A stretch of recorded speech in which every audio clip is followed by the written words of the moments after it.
on veut que la justice se passe, on veut que la justice se fasse, tout le monde est pour la justice. Et là, on ne sait pas si c'est de la justice dont il s'agit ou d'une grande injustice, en tout cas d'un règlement de compte. On a un député, M. Ngalibali, qui est accusé d'avoir falsifié ses diplômes, d'avoir copié un diplôme sur Internet, d'en avoir fait, il en a imprimé et qu'il a introduit dans une administration. Et il aurait gagné sa vie à peu près 640 000 francs CFA, qui à peu près converti, c'était à peu près 940 € par mois. Et la justice l'a condamné à 30 ans de prison pour faux et usage de faux et surtout à une amende à rembourser 103 millions. Alors, dans l'histoire du Congo, ça n'a jamais été vu, sauf pour les prisonniers Okombi Salissa et M. Mugogo qui prennent des peines de lourdes. Eux, c'était parce qu'on leur reprochait sûrement leur candidature à la présidentielle ou alors, je ne sais pas, leur infidélité au président Sassou. Mais en tout cas, on n'a jamais vu une telle peine et un internaute a fait remarquer que même Mandela, qui a été condamné, a pris 27 ans. Mandela, lui, il voulait libérer l'Afrique du Sud de l'apartheid. Alors, comment peut-on expliquer qu'un jeune député, qui lui, on sait qu'il a triché, il doit être puni, 30 ans de prison, 103 millions d'amende, j'arrondis à 104 millions. Je vais vous faire aussi une confidence, mais je vais la faire parce que tout le monde ne veut pas le dire, mais je vais vous le dire. Il y a des entreprises au Congo où des patrons d'entreprises avaient entrepris, il y a quelques années, de faire un contrôle de tous les CV des employés de leur société. Ils sont tombés sur près de, alors je vais dire un chiffre, plus de 30% des employés de cette entreprise avaient des CV malhonnêtes. Et dans plusieurs administrations, c'est vérifiable. Alors pourquoi il serait le seul à payer aujourd'hui 30 ans de prison? Que reproche-t-on vraiment à ce jeune Ngalibali? Monsieur Ndian, vous qui êtes du PCT, est-ce que vous avez des informations? Bon, il faut dire que nous allons creuser l'aspect juridique de la sentence, 30 ans. Est-ce que c'est conforme aux lois congolaises? C'est pas conforme? J'en sais rien. Je préfère dire ça. Est-ce que c'est trop? C'est pas trop? J'en sais rien. Ça, c'est un. Deuxièmement, pour le cas que tu as donné là de Nelson Mandela n'a pas été condamné pour 27 ans. Il était condamné à perpétuité. Seulement, il n'a fait que 27 ans. Bon, non, pas que. Il a fait 27 ans. Maintenant, oui, il a fait 27 ans. Maintenant, pour revenir à votre question, fondamentalement, il est condamnable, tout citoyen, congolais ou pas congolais, qui triche dans un CV, qui triche, qui falsifie les diplômes pour avoir des compétences qu'il n'a pas. Et pendant plusieurs années, il arnaque l'entreprise dans laquelle il bosse, il arnaque l'administration. Et là, je suis en train de lire là aussi sur les réseaux sociaux, apparemment, c'est vraiment monnaie courante au Congo. Pourtant, ici, si je pose la question à M. Gaïnobe, M. Gaïno pose la question à M. Dion, vous avez quel diplôme? Je dis non, moi, M. Dion, j'ai un doctorat que j'ai obtenu en Roumanie en telle année. Il donne-moi seulement 5 minutes. 5 minutes après, il revient, il me dit oui, j'ai vérifié. Parce que tout est sur Internet. Et c'est ça que j'interroge l'académie, la faculté dans laquelle tu as étudié, de telle année à telle année, va me ressortir tous ceux qui ont eu leur licence, leur maîtrise, leur doctorat. C'est écrit noir sur blanc. Et il y a, voilà. Mais chez nous, au Congo, le problème qui est là, c'est le problème que M. Gaïna avait dit. Il a rajouté un mot très important. Le contrôle. Quelqu'un qui veut déposer son dossier de candidature, qui veut déposer son diplôme, qui veut déposer son CV, on ne prend pas le temps, avant de faire l'entretien d'embauche, de vérifier la véracité de ces diplômes-là. On ne vérifie pas. On fait juste l'entretien, et à base de l'entretien, on le prend ou on ne le prend pas. Mais non, il faut vérifier à l'origine. Il a eu un diplôme français, ok. La France, il n'y a pas de souci. Les universités existent, les sites Internet existent, les rectorats existent. On a tous les moyens aujourd'hui pour nous permettre de pouvoir vérifier l'authenticité du diplôme. Mais on n'est pas là à voir parce qu'il y a un cachet, il y a une signature, et tu dis que donc c'est bon, c'est un docteur en économie, ou bien c'est un ingénieur, etc., etc. Maintenant, pour chuter, je dis ceci. Je condamne toutes les personnes qui falsifient leur diplôme, qui se donnent des compétences qu'ils n'ont pas. Maintenant, j'ai peut-être, je veux pas analyser, porter un jugement de valeur sur une décision de justice, mais 30 ans, je pense que moi, dès demain là, je vais me renseigner un peu pour voir si les 30 ans, ça rentre dans le cadre de la légalité congolaise ou bien c'est exagéré ou pas. C'est là que je termine. Merci beaucoup. Monsieur Samuel Nkombi, si on commence par un, on doit continuer sur les autres. On ne peut pas s'arrêter à une personne. Si la justice veut passer, il faut qu'elle le fasse pour tout le monde. Il faudra contrôler tout le monde. Bon, Il faudra contrôler tous ceux qui dirigent le Congo. C'est-à-dire, je voudrais faire ressortir 3 points. Allez-y. Le premier point, sur le système, sur les diplômes au Congo. Je crois que dans ce sens, il y a eu 2 vidéos où aujourd'hui, quelqu'un est même venu reconnaître que déjà en 2021, c'était un papa qui reconnaissait que l'éducation au Congo était dans un système bancal. Que tout ne marchait pas et qu'il avait fait ressortir ce que la seconde présidence du Congo avait porté comme mur pour les écoles, aujourd'hui, ça n'existe pratiquement pas. Que ce soit dans l'armée, que ce soit dans l'enseignement, quelqu'un qui a manqué son concours à l'ONU, quelque temps après, on le prend pour vacataire. Donc, le système éducatif est pratiquement à refaire. Et il y a une deuxième vidéo qui est venue même jusqu'à atteindre le cœur de l'université dont se prétend avoir eu le doctorat le sieur Premier ministre. Qu'à cela ne tienne. Mais ce qui me choque, je ne vais pas prendre à témoin la personne, même si nous avions bourlingué ensemble quand nous étions en seconde. Je suis arrivé où certaines administrations du Congo sont obligées de renvoyer les diplômes ici pour la vérification. Si vous tombez sur un technicien conscient, c'est bon.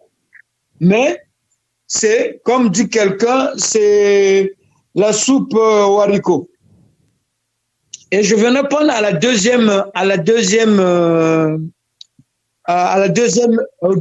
deuxième donnée. C'est là où c'est regrettable.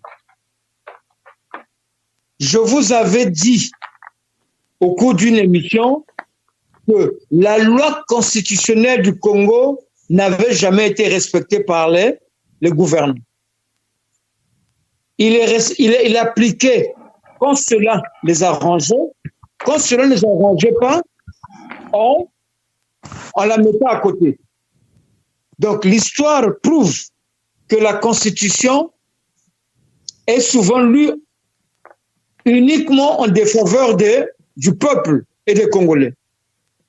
Que dit la Constitution dans le cas du jugement d'un parlementaire? On dit, une fois que la décision d'enlever l'immunité est partie, ce n'est pas à la cour là-bas, à la cour de la justice qu'il est jugé, mais il est jugé dans une commission parlementaire pour décider de son sort. Pour ce cas de Ghislain Coulibaly, cela n'a pas été fait de la forme. D'abord, au grand étonnement, c'est 100% des députés qui sont arrivés à voter pour qu'on leur enlève l'immunité et directement on le ramène. Nous sommes de la même cacophonie qu'il y a été le cas du général Moukoko, qui était un tribun de la République et qu'on ne pouvait pas le juger.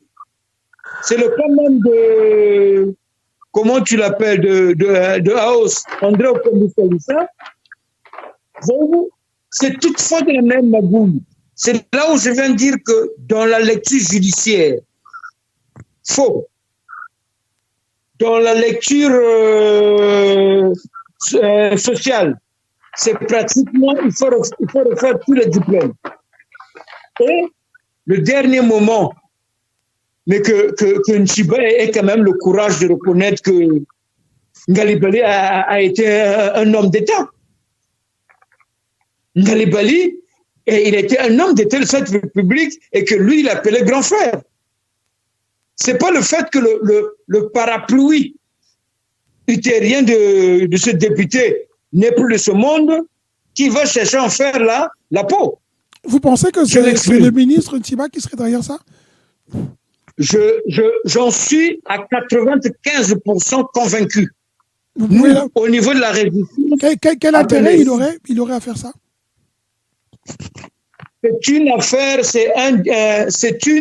le poste de l'ECANA avait toujours été, la députation de l'ECANA avait toujours été un problème depuis 68 jusqu'à ce que Ngalibali soit inculpé dans le procès de Mariam Wabi, à tort et à tort d'ailleurs, qu'il ait écopé un emprisonnement avec sursis à l'ECANA même, et quand le gars est revenu aux affaires avec Issouba, et ce monsieur a dû fuir le Congo.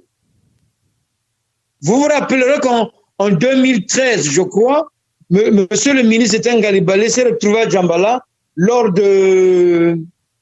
Comment on appelle ça? Il y avait une fête tournante qu'on disait... La municipalisation accélérée. Oui, la municipalisation accélérée. Les gens, lui, il a dû danser devant le chef de l'État. Les gens crurent que c'était faire allégeance au chef de l'État. Les problèmes du Congo, leur racine est comme le dit le citoyen PA, c'est la parentocratie.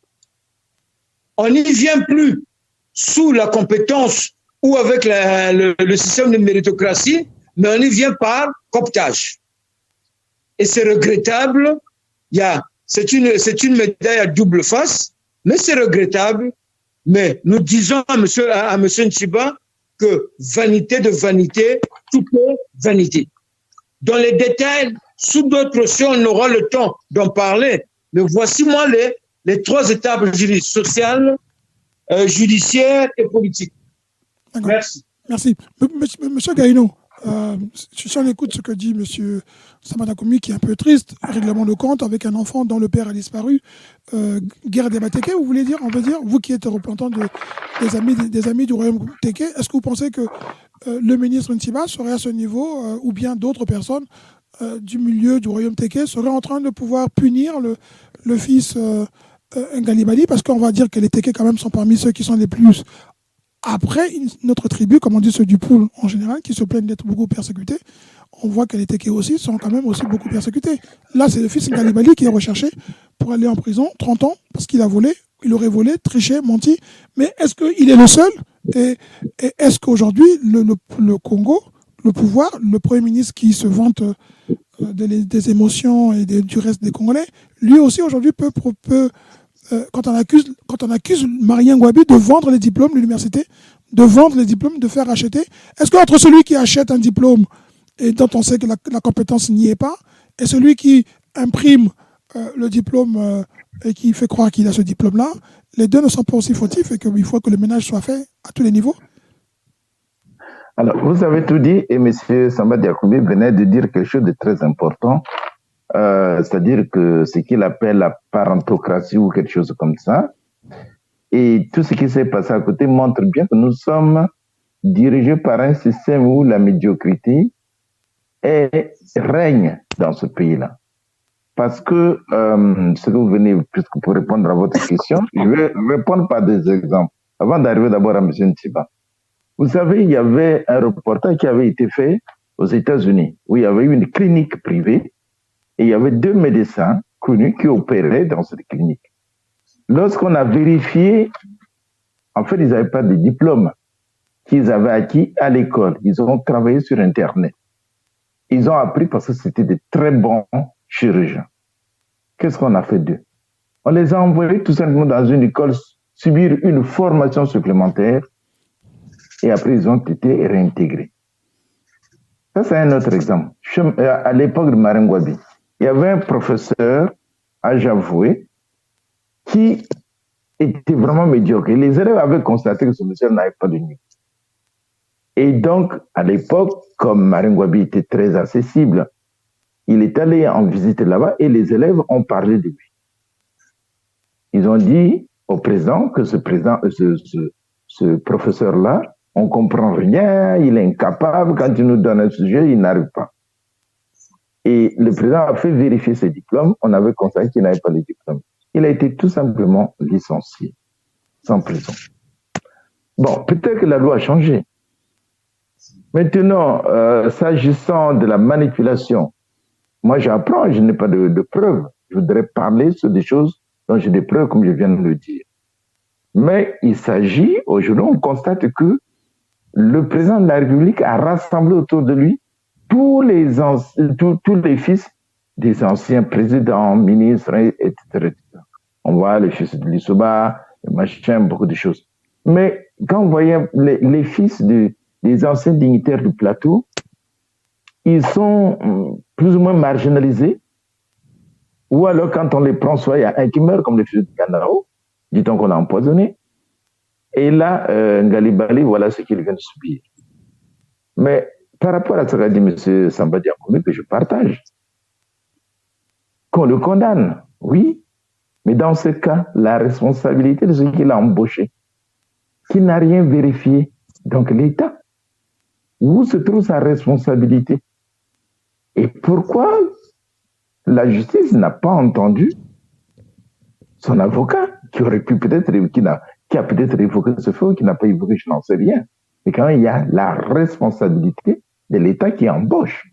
Parce que vous savez que l'entreprise qui l'embauche, si mes souvenirs sont, je crois que c'est le fonds routier, le responsable du fonds routier, c'est le ministre Tiba.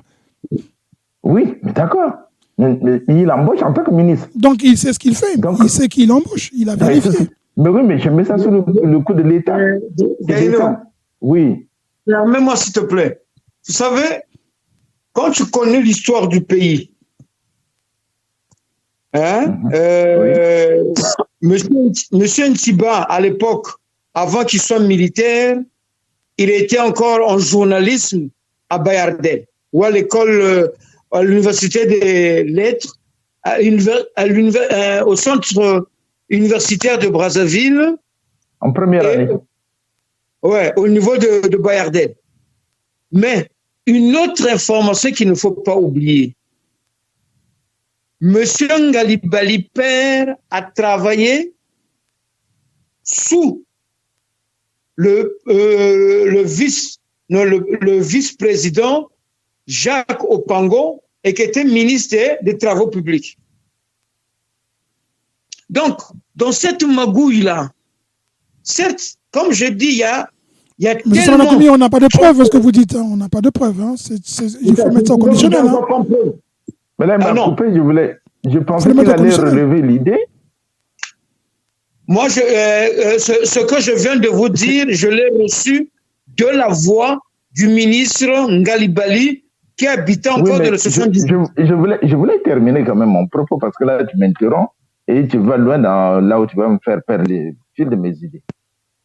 Alors, donc, moi, je reviens sur ce qui s'est passé au niveau maintenant de la peine elle-même.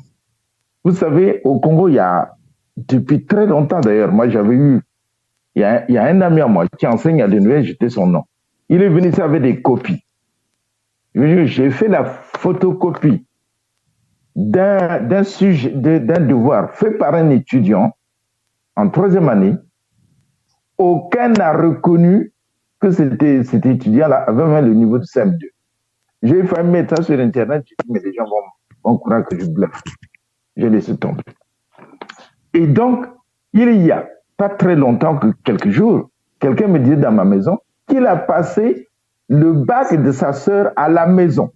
Lui-même, il le dit. Il dit, on a amené les épreuves, c'est moi qui ai fait le bac de ma sœur. Et ma sœur, après avoir eu le bac, on l'a envoyée ici, effectivement, elle a échoué. Cette femme-là, elle a bien. Elle est mariée à un proche parent.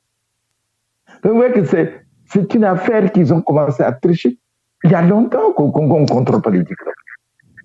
Donc, la tricherie, aujourd'hui, si vous allez, j'ai un ami qui a travaillé à la fonction publique. Il avait commencé à vérifier ça, ils l'ont enlevé de là. Parce que, pratiquement, il me disait que quand il prenait 10 gars, il y avait au moins 7 qui avaient des faux diplômes. Bon, peu importe. Mais de là à la peine, revenons. Monsieur Dabira, quand on l'a jugé, selon ce qu'on a entendu, il voulait faire exploser l'avion du président. Il a été condamné à 5 ans d'emprisonnement ferme. Le général Jean-Michel Moukoko a menacé la sécurité et l'État, semble-t-il, a été condamné, je crois, à 25 ans d'emprisonnement ferme. Au commis, je crois, il prend aussi 25 ans ou 30 ans d'emprisonnement ferme. Ngali, il y a eu, je crois, un directeur, quelqu'un qui travaille au Trésor public, il a volé 2 milliards. Il avait été condamné, je crois, à 2 ans qu'il n'a même pas fait, puisqu'il a fait la prison chez lui.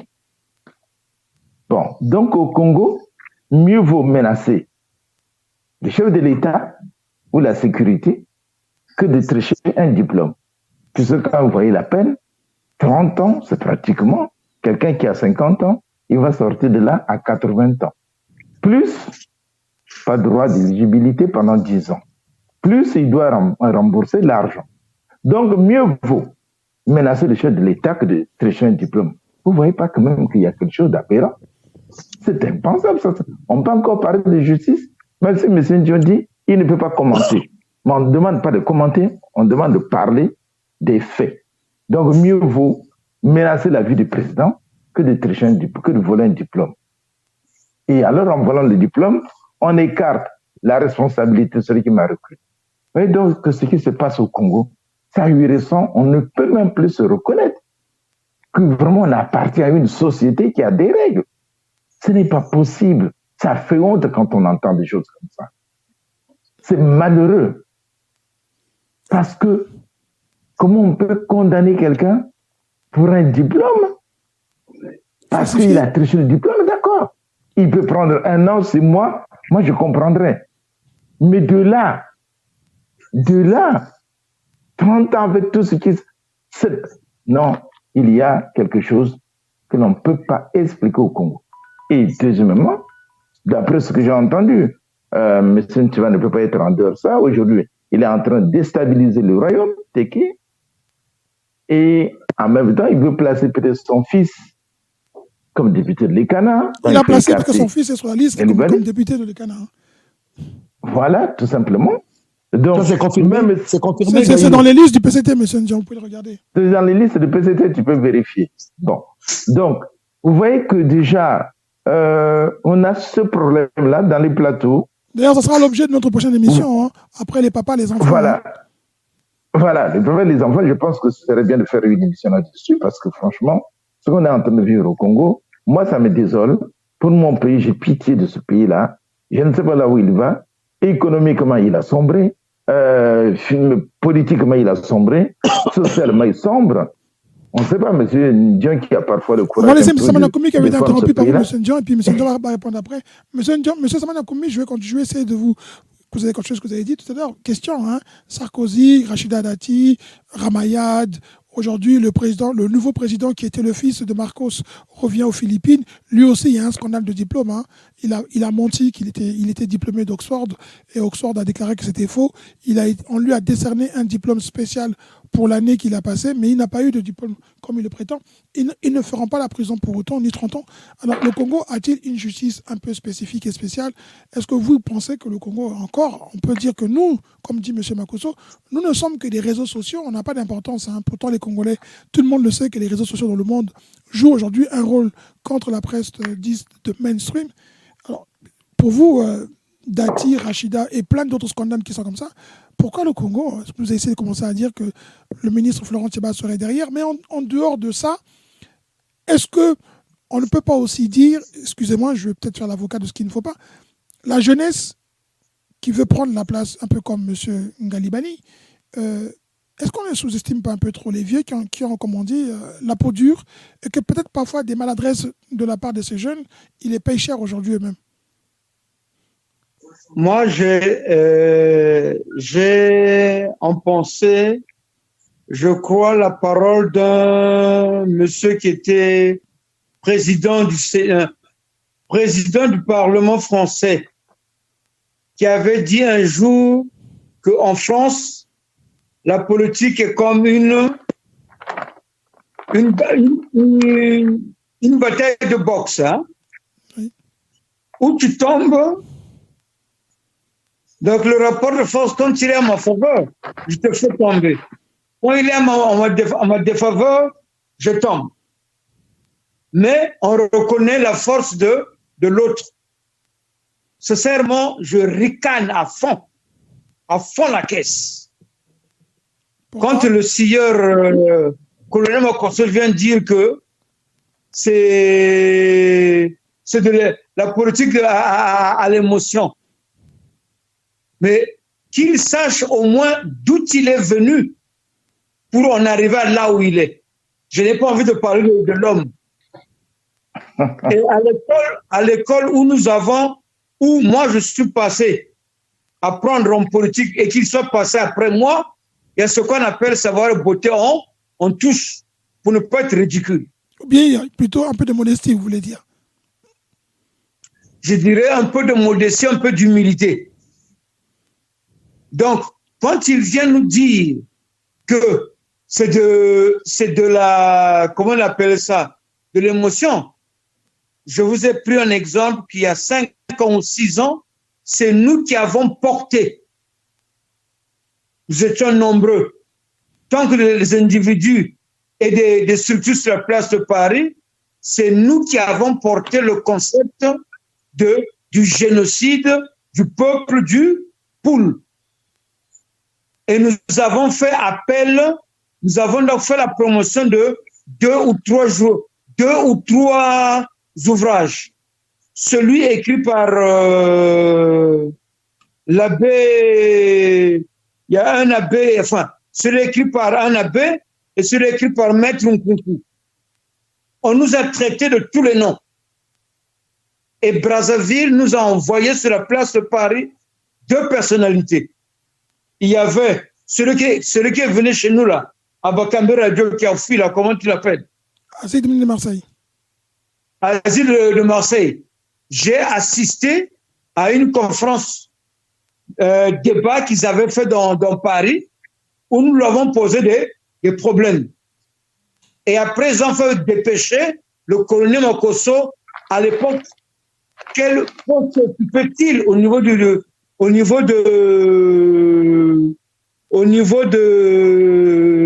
gouvernement? Mais ce qui est sûr, il est passé par Ziana TV pour présenter un livre. Et je me suis permis, moi, individu, de l'interpeller. Et j'ai senti l'arrogance. J'ai senti l'autoconnaissance. J'ai failli le rabrouer. Après, j'ai compris, non. C'était confondre l'homme et aller dans son jeu. Et je dis, et je répète, qu'il est un minable comme acteur politique. On va dire qu'il n'est pas à la hauteur de ce que vous pensez des hommes. Non, on va retirer le mot minable, s'il vous plaît. Il a les couilles, comme le disait Graille, qu'il soit prenne saute un plateau, un débat contradictoire, qu'on aille point par point. Merci. Ce n'en est pas le sujet. On va, monsieur écoutez, Ndian. Monsieur moi, je pense. Monsieur Ndian, oui. Bon, moi, je pense que c'est un peu dur. Hein. Bon, chacun de nous a son verbe, son vocabulaire, sa terminologie, mais je pense que les derniers propos tenus par M. Samba Diakoumbi sont un peu durs quand même. Hein. Mais bon. C'est chaud. Mais on soit dur avec lui. Oui. Alors, M. Ndian, M. Ndian, est-ce qu'on peut comprendre vous savez, moi, j'aime bien suivre les dossiers. Moi, quand j'ouvre un dossier, j'aime bien le suivi. J'attends toujours que le gouvernement nous dise où est-ce qu'ils en sont avec la demande que les Congolais attendent de leurs biens qu'ils ont déposés au Conseil constitutionnel. Je ne sais plus quelle commission, j'oublie la commission. On a déjà toujours la déclaration du patrimoine. Déclaration du patrimoine. Oui, c'est secret, c'est gardé secret. Ça veut dire qu'ils peuvent encore continuer à s'enrichir et puis le patrimoine peut grossir, on ne saura pas. Ensuite, ils ont promis quand même, le Premier ministre ne peut pas venir dire comme ça, du jour comme ça, que c'est lui, il arrive, il constate, et vous dites, bon, c'est le passé, on est au présent. Sur ce cas-là précis de Ngalipani, excusez-moi, le Congo, c'est 5 millions d'habitants. Il n'est pas le seul quand même. Notamment au gouvernement. Bon. notamment les directeurs centraux, généraux, les patrons d'entreprises d'État, publics, on peut vérifier leurs diplômes. Les ministres, on peut le faire, ça. Il ne faut pas nous dire qu'aujourd'hui, pour ne pas que les Congolais soient dans la suspicion que ce petit ait fait l'objet d'une cabale, d'un XY, mais il va falloir que tous ceux qui sont en train de diriger le Congo aujourd'hui, des positions stratégiques, politiques et économiques, avec leur diplôme, soient vérifiés. Moi, je vais me rapprocher, sur ce cas, hein, exceptionnellement, je vais me rapprocher des amis qui sont des juristes au Congo et des avocats aussi, pour voir un peu que dit la loi là-dessus. Si 30, logiquement comme ça, effectivement, je pense que 30 ans, c'est quand même fort. Hein. Bon, mais je connais pas la loi, je préfère ne pas me prononcer, et je vais quand même m'informer là-dessus, pour savoir, voilà. Ben, ça, c'est un. Maintenant, de deux, ben, il faut condamner en règle générale. Hein. C'est vrai que il y a des petits poissons dans la vie et il y a aussi de gros poissons. Hein. Bon, maintenant, il a été pris, il a été jugé, il a été condamné. On va pas analyser et apprécier une décision de justice, mais il faut que le gouvernement continue à faire la chasse aux faux diplômes, parce que ça dénature non seulement, ça diminue, ça ternit l'image de l'université Marien Ngouabi, l'image de l'enseignement, l'image même du Congolais à l'extérieur, à l'intérieur et à l'extérieur. La preuve, quand ils viennent ici, d'autres sont au top, mais d'autres ne sont pas au top. Eh bien, on se rend bien compte que c'est un bac qui a été bâclé, bien qui est obtenu dans des conditions assez douteuses, ou c'est une licence qui a été obtenue dans des conditions assez douteuses. Ça, j'en sais. Je connais des cas personnels même dans ma famille où effectivement, j'ai des amis aussi qui ont fait Marien Ngouabi. Quand tu discutes avec eux, tu te rends compte que le background n'est pas au niveau requis. Alors que sur le papier, on te dit il a une maîtrise de l'université Marien Ngouabi. On te dit qu'il a une licence de l'université Marien Ngouabi. Bon, ça c'est un problème général hein, dans le cadre de l'éducation nationale. Mais pour revenir au diplôme, effectivement, il faut faire cette chasse-là. Le ministre de la fonction publique, je pense, c'est son devoir, hein, avant de recruter dans la fonction publique. C'est pas seulement le concours qui va faire ou l'entretien qui va souffrir. Il faut vérifier l'authenticité, l'origine des diplômes. Sinon, ça sera vraiment catastrophique pour le futur de la jeunesse congolaise, pour le futur de la fonction publique congolaise, si on embauche des gens qui ont menti sur leur CV et menti sur leurs compétences intellectuelles.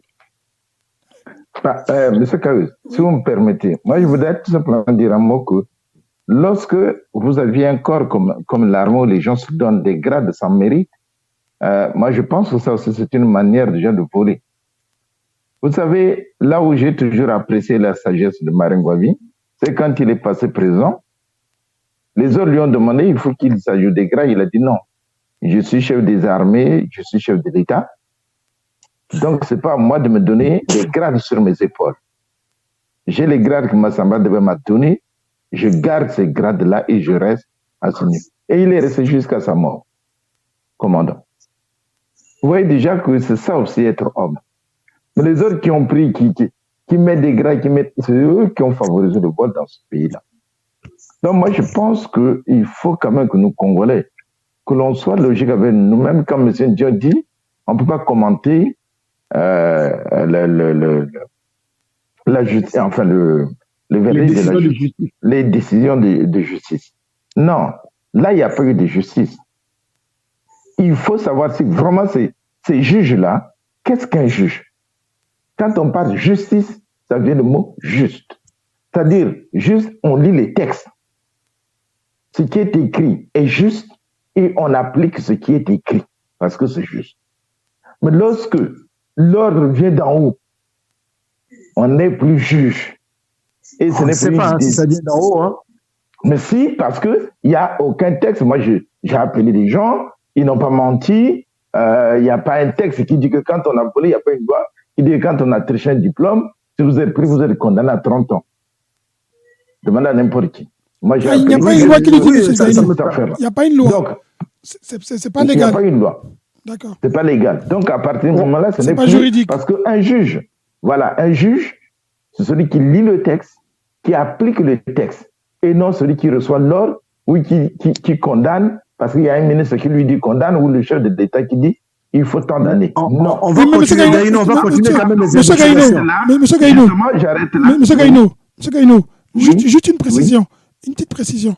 Est-ce que la sentence ou la condamnation n'est pas lourde parce que le député ne s'est pas présenté aussi à la convocation? Parce qu'il est en fuite. C'est pas 30 ans. Non, mais monsieur Caius, le problème n'est pas là. Pour moi, le problème, c'est que quand on parle des décisions de justice et que le mot, tout le monde l'entend, justice, ça veut dire juste, c'est-à-dire qu'on lit les textes et on applique les textes.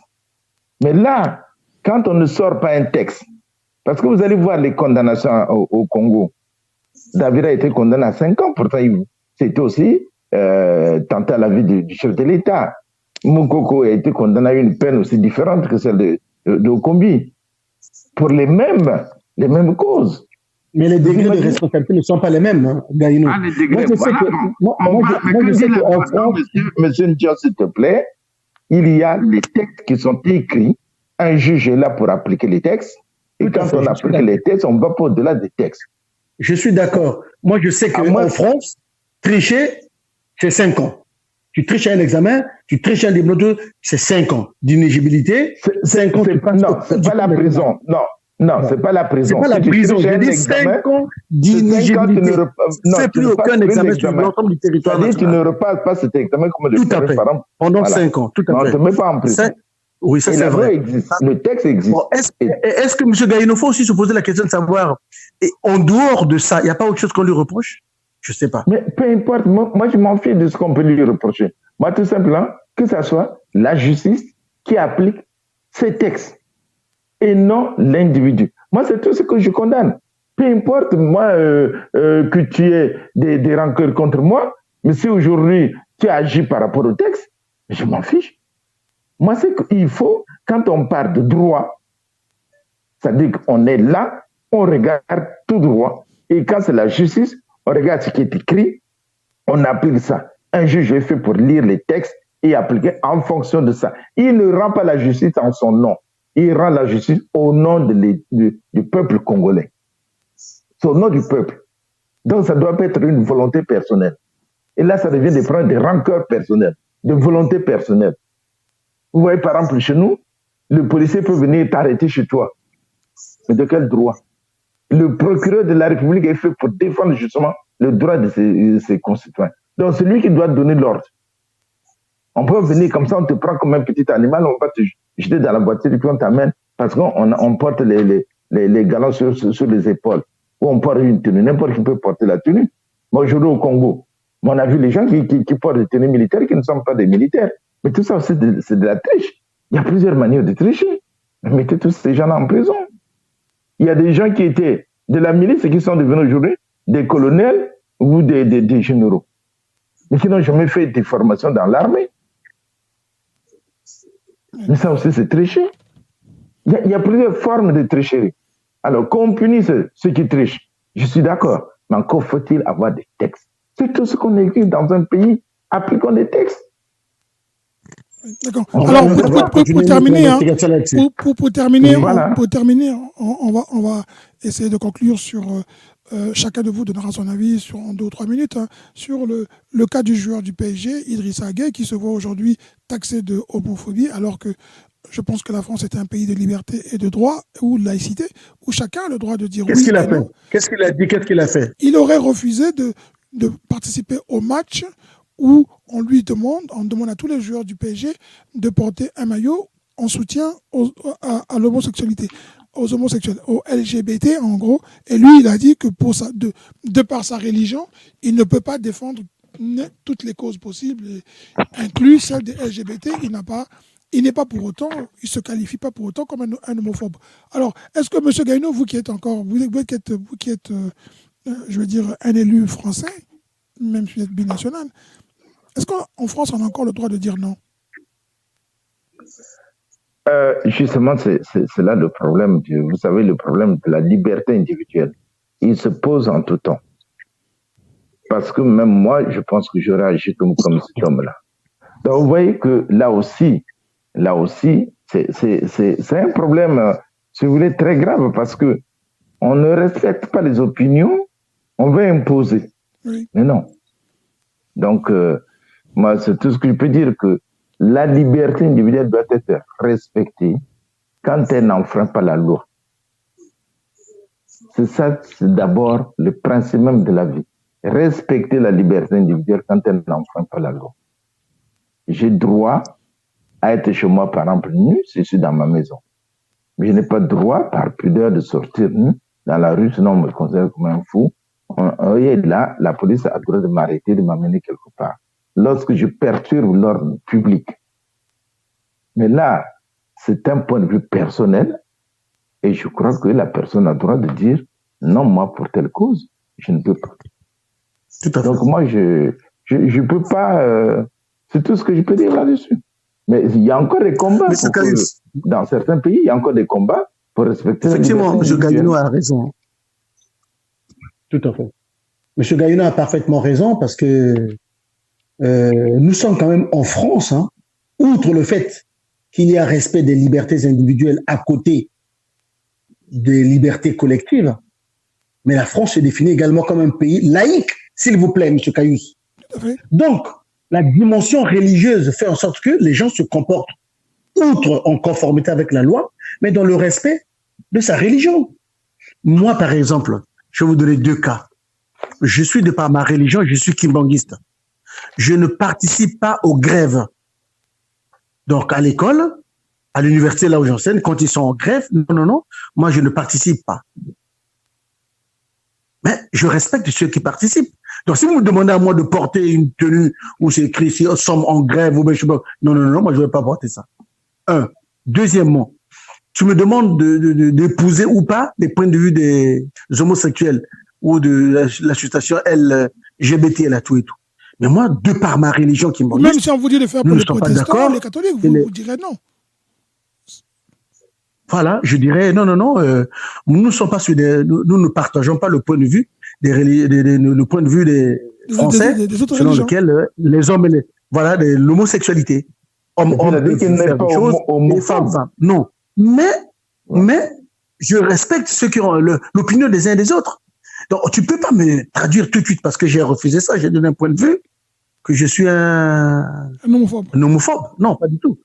Non, moi je suis pas d'accord. Il a raison. Il a le droit, non, peut-être pas raison, mais il a le droit de donner son point de vue, de ne pas porter ce maillot-là, de ne pas jouer ce match-là. Et enfin, pour terminer là-dessus, nous sommes en train de vivre, M. Cayus, la crise, l'invasion ukrainienne par la Russie. Dans toutes les associations, dans toutes les mairies, M. Gayuno me dira peut-être la même chose aussi, que non, il y a des trésoreries, il y a des caisses, il y a des actions humanitaires qui sont faites, il faut cotiser l'argent pour tout. Moi, j'ai dit non, je suis libre de cotiser, de donner de l'argent, 50 €, 100 € pour aller aider l'Ukraine. Je dis non, moi je donne pas parce que en RDC, là, à l'est de la RDC, dans toute l'Afrique, les SDF, les guerres, les trucs humanitaires, il y en a beaucoup de catastrophes. Je n'ai pas encore vu qu'au boulot ici à l'université, qu'on puisse cotiser des trucs pour aider les femmes qui sont violées à l'est de la RDC. Non, j'ai pas encore vu ça. Et donc, excusez-moi, je ne vais pas participer. Mais on n'a pas fait de moi un homophobe. Hein? Un anti-ukrainien, non. Ukrainien, non, pas du tout. Je respecte la position. Ils doivent respecter ma position, mon point de vue. Je dis non. Autant je condamne la guerre, mais autant je m'abstiens à donner.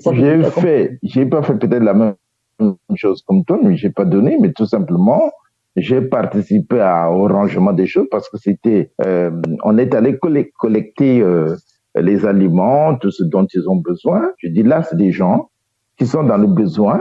Ben, s'il faut donner, je donne. Mais si c'est pour soutenir une guerre, je dirais non. Mais si c'est pour soutenir tout simplement les gens qui ont fui la guerre parce que ce sont les pauvres qui n'ont rien à voir avec cette guerre-là, et qui ont fui la guerre, qui ont besoin de manger, qui ont besoin de se soigner, moi je donnerais. Et j'ai participé à des actions dans le compte de ma mairie parce que, voilà, pour moi, il s'agit tout simplement d'aider les gens. Et là, nous en avions dans la humanitaire, c'est normal, oui. Voilà, ce sont des actions humanitaires. Sama Nyakoumi, pour vous, le joueur, Idrissa Gueye, symbole de la lutte pour la laïcité et pour la liberté d'expression? Moi, la lecture que j'ai de cette situation, c'est la fierté africaine. C'est la fierté? La fierté africaine. Ah oui, ça. Pour pouvoir donner son point de vue, ne pas faire du suivisme. Et de deux, vous voyez, ça a permis même au président sénégalais de venir au secours de son citoyen. Mais je me pose la question, est-ce que cela peut être fait pour notre pays et notre citoyenneté congolaise? Je me pose uniquement la question. Mais il y a des leçons à prendre et il faut savoir se tenir droit dans ses bottes, porter un message cohérent et toujours la nation te sera reconnaissante. Je vous remercie beaucoup. Écoutez, Voilà. vous avez terminé. Merci beaucoup, messieurs. En tout cas, on a épuisé, on a passé en revue les sujets d'actualité, l'interview du Premier ministre Anatole Kolinemako sur le problème de ce jeune qui aujourd'hui doit vivre des moments difficiles. Dieu seul sait aujourd'hui où est-ce qu'il a pu sortir du Congo. Et peut-être que s'il est en France ou ailleurs, on aura l'occasion de l'interviewer. Et nous espérons qu'on peut avoir un de ses parents pour nous dire exactement ce qu'ils savent et ce qui se passe. Et aussi l'intervention de Idrissa Gueye, qui a reçu le soutien de la Fédération sénégalaise de football et le soutien sans faille du président Macky Sall, qui le soutient et qui soutient la liberté d'expression et la laïcité française. Et qu'on espère, comme dit M. Samadjakoumi, que ce cas peut faire école chez d'autres présidents qui soutiendront leurs compatriotes qui sont à l'étranger. Alors, pour terminer, je vous fais une petite remarque qui est, j'ai parlé avec nos compatriotes qui sont en Russie et qui sont en Ukraine. La question qui est posée, c'est l'État congolais est sûrement en faillite. Ils ont promis, ils vont revenir. Pour l'instant, les gens sont installés en Russie et les étudiants congolais n'ont pas eu tous leur bourse. Si l'État est en faillite, pourquoi les parents ne s'organisent pas de sorte comme font beaucoup d'autres communautés, en association pour venir en aide à leurs enfants et en association pour faire des démarches auprès du Premier ministre et des membres du gouvernement. Ça sera l'objet de notre débat la semaine prochaine, en essayant qu'on aura plus d'informations. Ce qui est sûr, c'est que les sanctions qui sont aujourd'hui contre la Russie ont aussi des conséquences sur les Congolais présents sur ce sol. Ça sera l'objet de notre émission la semaine prochaine et nous parlerons aussi des enfants, des papas aux enfants. Est-ce que le Congo va être dirigé par les enfants d'eux? Messieurs, je vous remercie beaucoup, Monsieur Gaïno, je vous remercie Monsieur Ndian et ainsi que Monsieur Samadjakoumi. Passez un très bon week-end et à vendredi prochain pour notre émission. Merci. Au revoir les auditeurs. Au revoir, merci beaucoup. Au revoir. À la fois prochaine. Merci.